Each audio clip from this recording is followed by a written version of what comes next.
अस्सलाम वालेकुम dear students. आज के लेक्चर में हम फिज़िकल केमिस्ट्री के नेक्स्ट केमिकल थर्मोडायनेमिक्स के अंदर एक इम्पॉर्टेंट इक्वेशन डिराइव करेंगे, that is the Kirchhoff's equation, और इसका ताल्लुक effect of temperature on the heat of reaction से है।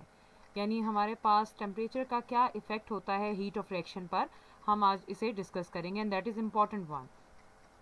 लाइक हमने लास्ट टाइम देखा कि डेल्टा एच जो होता है यानी एंथैल्पी का change, it depends upon temperature and pressure of the reaction, जो हमने फाइनली एक्सप्रेशन डिराइव किया था।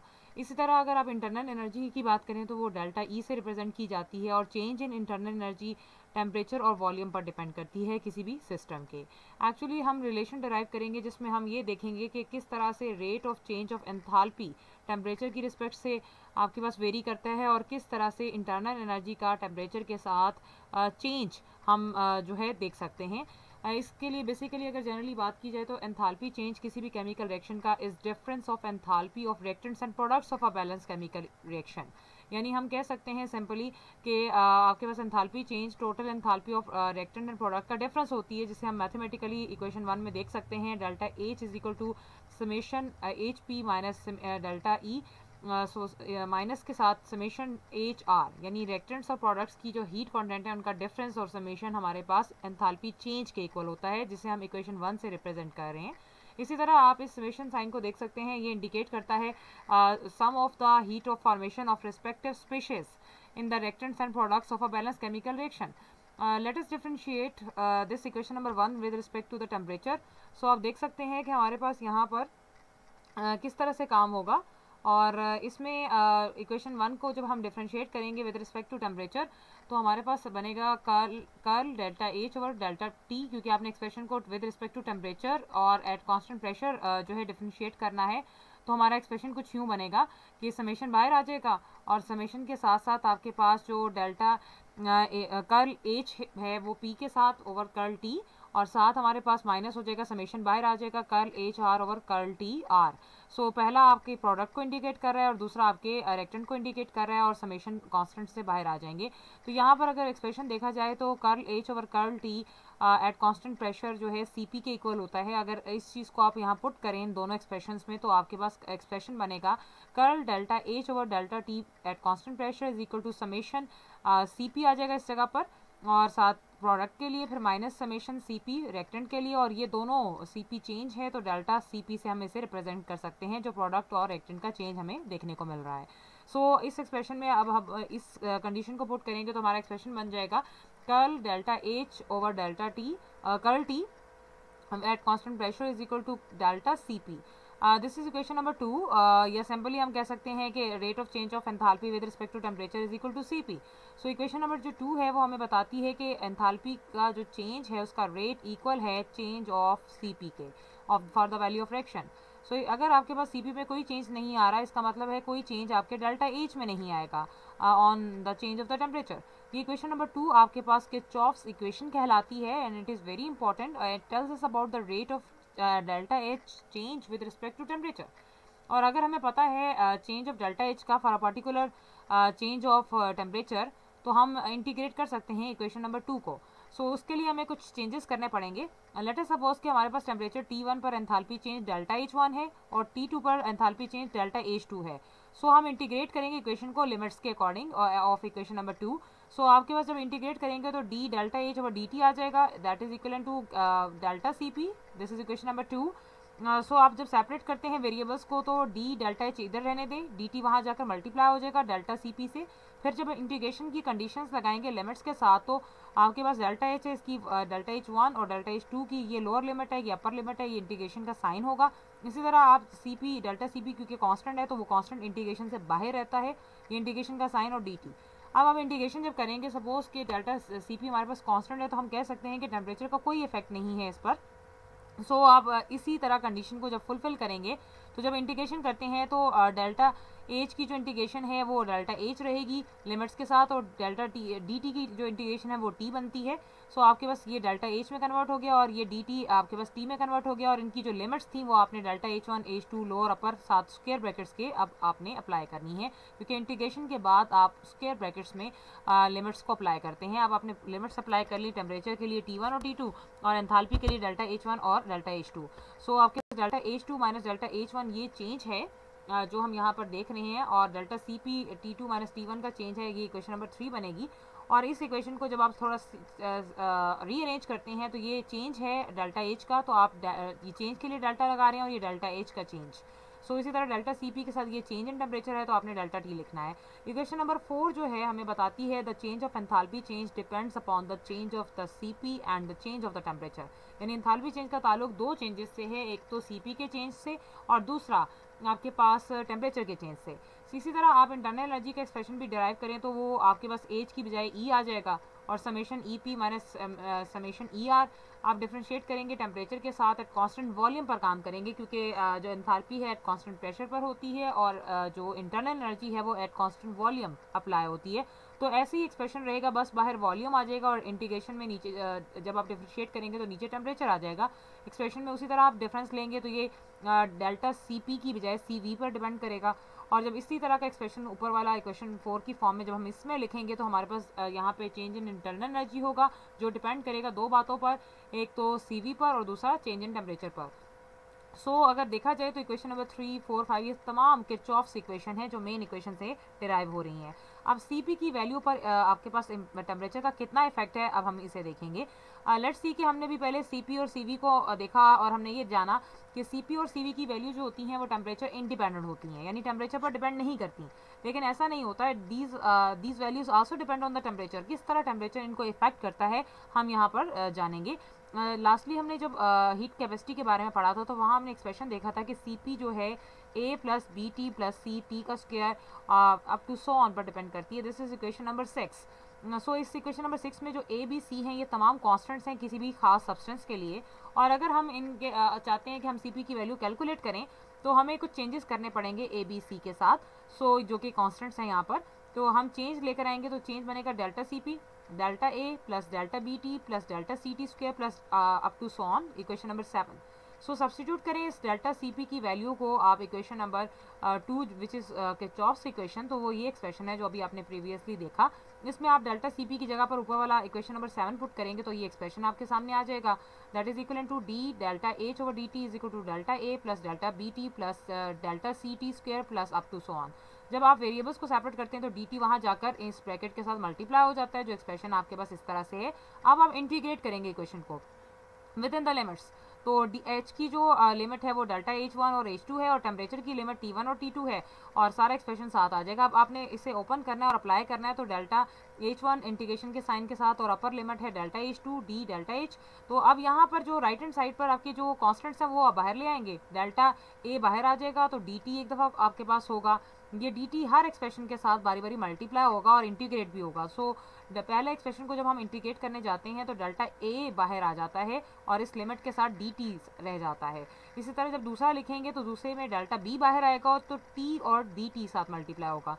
थर्ड एक्सप्रेशन में आपके पास डेल्टा C बाहर आ जाएगा और T स्क्वायर और DT का एक्सप्रेशन आएगा जो आप यहाँ देख सकते हैं, और इसी तरह ये सिलसिला चलता है। जब आप इस ब्रैकेट को ओपन करते हैं और कंडीशन अप्लाई करते हैं तो इंटीग्रेशन साइन खत्म हो जाएगा, स्क्वायर ब्रैकेट लग जाएगी, delta H delta H1 delta H2।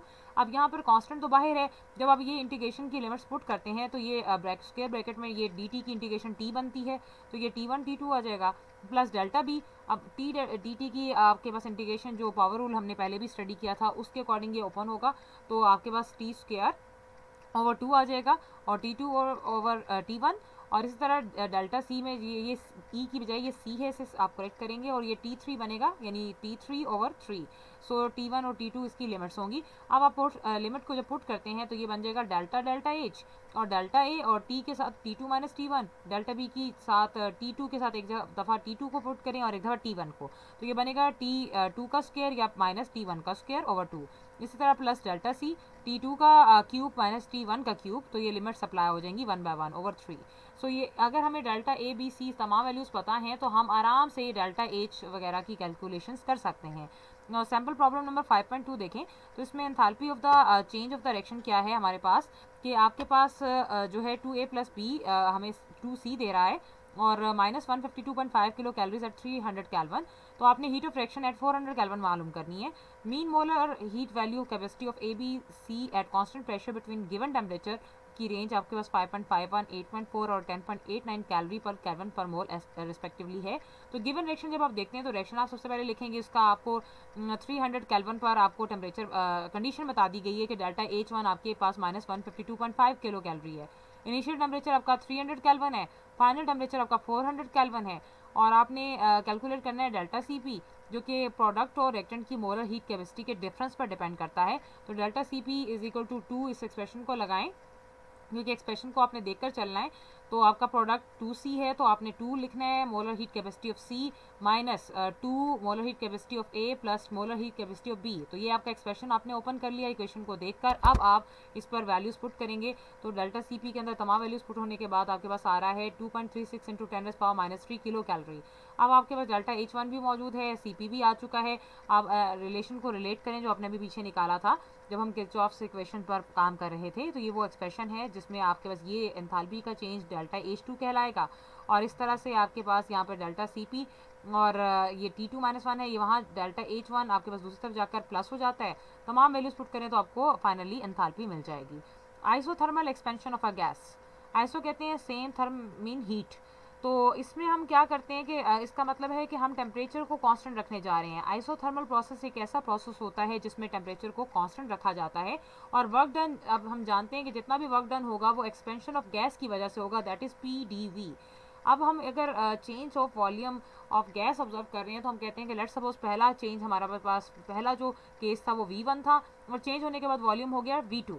तो जितना वर्क डन हम कैलकुलेट करेंगे for the integration of the PdV वो V1 से लेकर V2 के दरम्यान करेंगे। तो वर्क डन हमारे पास PdV के इक्वल होता है और हमें इसे इंटीग्रेट करना है दिस इक्वेशन नंबर 1। तो V1 lower limit, V2 upper limit जो चेंज को शो कर रही है। सपोज हमारे पास 1 मोल ऑफ गैस है और वो आइडियली बिहेव कर रही है तो आइडियल गैस इक्वेशन हमारे पास आ जाएगी PV is equal to nRT। इसको रीअरेंज करें तो P यहीं पर रहने दें, nRT के साथ नीचे V डिवाइड हो जाता है, दिस इज इक्वेशन नंबर 2। अब इक्वेशन नंबर 2 के एक्सप्रेशन को ऊपर इक्वेशन नंबर 1 के P की जगह पर पुट करें तो आपका एक्सप्रेशन बनेगा W is equal to integration sign V1 V2 nRT over VdV।